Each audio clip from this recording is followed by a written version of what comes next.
बौद्ध जिला हरभंगा ब्लॉक पहंच इलाका उपात अंचल कंडरा काचपाजु सुलुकेटी आदि 5 खंड ग्राम को आज पर्यंत रास्ता खंडे नथिला। एने ग्रामवासी रास्ता निर्माण नहीं अनेक थर अभियोग करथिले मध्य कौनसी पदक्षेप नेउ नथिला पूर्व सरकार बा प्रशासन बोली ग्रामवासी अभियोग करिसंती। एपरिकी प्रत्येक वर्ष भोट आसिले तुम गाँ को एथर रास्ता हेब कही लोकों को भुआ बुलाई भोट किणा जाउथिला। केवल फलक लगाई लोकों को भ्रमित करा जाउथिला बोली अंचलवासी अभियोग आनिछंती। एठाकार लोके नीतिदिनिया रास्ता पाई दीर्घ दिन प्रशासन और राजनेता मानक सह संग्राम करी आसुछंती। तेबे आज सेमानक स्वप्न एक प्रकार नुआ सरकार पाई संभावना सृष्टि होईछि।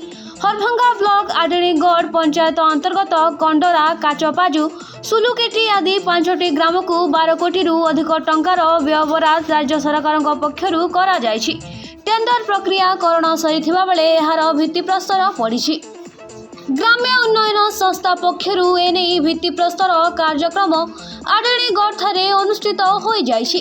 स्थानीय विधायक तथा सरकारी दलर मुख्य सचेतक सुरेश कुमार प्रधान कर कमल एहार भित्तिप्रस्तर होईछि।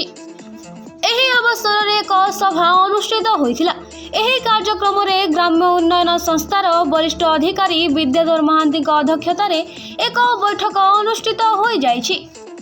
एथिरे मुख्य अतिथि भाव में स्थानीय विधायक तथा सरकारी दलर मुख्य सचेतक सुरेश कुमार प्रधान, सम्मानित अतिथि भाव में हरभंगा ब्लॉक बीडीओ शरद कुमार सेठी, ब्लॉक उपाध्यक्ष कान्हूचरण नाथ, कंधमाल सांसद हरभंगा ब्लॉक प्रतिनिधि रवि नारायण प्रधान प्रमुख मंचासीन रही। युवा समाजसेवी सुब्रत प्रधान मंच परिचालन करथिले। काचपाजु ग्रामर मुखिया धन्यवाद अर्पण करथिले। उपात अंचल विकास पाई बौद्ध विधायक स्थानीय बासिंदा सहयोग कामना करथिले।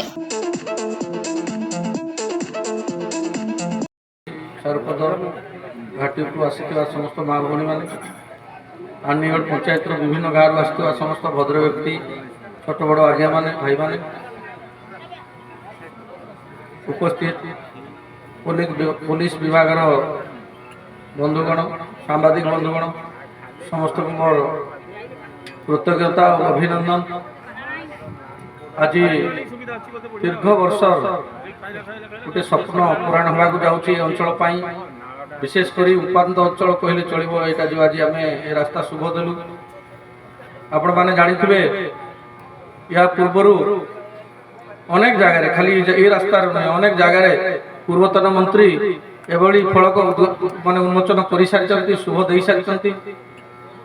खाली कंडरा काचपाजु नुहे आपण कुसंग ठारू बाणीगुछा देखी जो तलगा रास्ता कौन प्रकार कौन कागज पत्र है नहीं, पैसा सैंक्शन है नहीं, किंतु लोकों को भकुआ बनवाई अनेक शुभ देते निर्वाचन मंडली रे। किंतु आज गोटे खुशी दिन आपण मैंने प्रथम थर करके मत विधायक हिसाब से भोट देते। डबल इंजिन सरकार रे आपण मैंने भागीदारी होती। आपणकर जो आज ओडिशा रे सरकार है, तो आपण माने जो आशा भरसा लेके भोट देते मत विधायक हिसाब से आशा भरसा को रक्षा करी आमे आसिक तुरंत भाव में निर्वाचित होला परे तुरंत पदक्षेप नहीं कि 12 कोटी 16 लाख टंका मंजूर कर रास्ता को। एतरे कंडरा काटपाजु बांकपाजु सुलकेटी सारुपद जो 4-5टी गाँ रहा सबू गाँ को रास्ता है, कौन सी गाँ पाखे रही।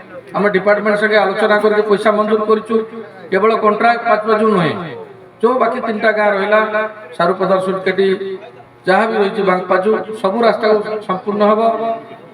मु वीडियो सागर आलोचना भी करूली जे आम केमती गोटे पर्यटन स्थल भी करूँ। से आम देखु झरणा पहाड़ बहुत सुंदर है। आम देखु एत सुंदर जगह दीर्घ वर्ष होता आपण मान डिमांड थिला, अनेक रास्ता रोक करुले, आंदोलन करुले, किंतु केबे कौन सरकार शुणु नथिले। डेरी रहले आज संभव हो पारिछि। तो मु धन्यवाद देवी आमर प्रिय माननीय मुख्यमंत्री श्रीयुक्त मोहन माझी को, जार चेष्टार युद्धकालीन भितर आज संभव हो पैसा रिलीज होबारे। टेंडर प्रक्रिया सरी जाइए, बोधे मास लास्ट आड़ को कार्यक्रम रास्तार काम आरंभ हम। तेणु मु आज बहुत खुशी निजक निज गर्वित भी भावुची जे मु गोटे ऋण सुझिली आपण मान कम से कम आपण माने जो अभिमान करके जो राग रखिकी सरकार को राग रखिकी जो काम करुथिले निजे भोट वर्जन करुथिले एटा करंतु नाही। आपण मानकर जो जीवा आसीबा गमनागमन स्वास्थ्य पढ़ापढ़ी जो असुविधा होता बंधु बांधव जो मैंने संपर्क रखु नथिले विवाह कार्य हेउ नथिला एणु एणिकी संभव हम। तेणु जो मैंने रोचंती सेठी जो भाई भौणी मैंने आज्ञा मैंने रही या पूर्व अनेक किसी स्वप्न रखिकी से स्वर्गारोहण भी कर रास्ता हो पारि नहीं।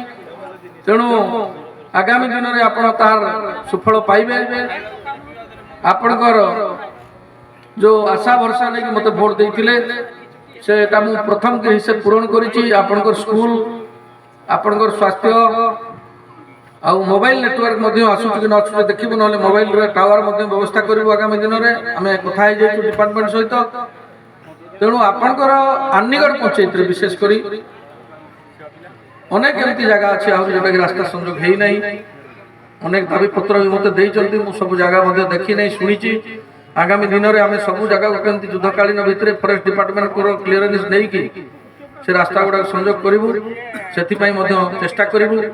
तेणु मु जो आरडी डिपार्टमेंट रो स्टाफ माने आछंती विशेषकर एसडीओ आम संगे अच्छा महांती बाबू तांकर भी बहुत गुड़े गोटे गुरुत्वपूर्ण भूमिका थिला से भी अनेक थर दौड़ा दौड़ी कर 3-4 मास भितर आज जद्वारा संभव होती। तेणु मु डिपार्टमेंट समस्त तथा महांती बाबू को धन्यवाद जनाऊँ। एवं गत 5-7 दिन तले कि 10-15 दिन तले मो वीडियो सार को देखाई जे आमर एभले समस्या है सर से सार मध्ये किछि पदक्षेप नै छथि एवं काम भी हेछि तांको मध्ये अशेष अशेष धन्यवाद। आउ बहुत खुशी विषय जे आज आमे निश्चित भाव में पूरा निश्चित हो गलु जे आम पाई रास्ता सुनिश्चित हो जाओ किंतु आउ टिके जिंस आम पाई आवश्यक थिला जे कॉन्ट्रैक्टर जनक के आमे पर्यंत देखि पालु न जेहेतु आज इनागुरेशन दिवस कॉन्ट्रैक्टर महोदय ये उपस्थित रहा निहाती आवश्यक थिला जदि से ना कौन रिप्रेजेंटेटिव रहा तेणु आशा करुच्ची आगामी दिन में आम विधायक जी सब कथा कहले आनिगढ़ ग्राम पंचायत खाली मुझे समस्त भी कहूँ आम सारा बौद्ध जिला जोटी जोटी जहाँ जहाँ सुविधा असुविधा अच्छी से निहाती दूर करेंगे। धैर्य धरतु आपण मानक से कहते आम समस्त धैर्यर सहित 24 वर्ष काल अपेक्षा कलु किंतु गत सरकार आम किसी भी एपरिक माटी मुठे भी कंट्रा गछ सुलगेट पड़ी ना। तेणु अशेष अशेष धन्यवाद देवी आम सरपंच महोदय भी ये अच्छा सी पूरा अंगे निभे आम एरियार असुविधा सुविधा बाध्य होकर परिस्थिति से बाध्य कर रास्ता रोक और भोट वर्जन करूँ किंतु एणु एणिकी बीजेपी सरकार और मोहन सरकार और आम सहित अच्छा सरोज भाई मैंने आम क्या डरवा ना आम आम आगू को मारी चलवा आगू को बढ़ी चलवा और आम काम को कर चलवा। जय जगन्नाथ जय हिंद।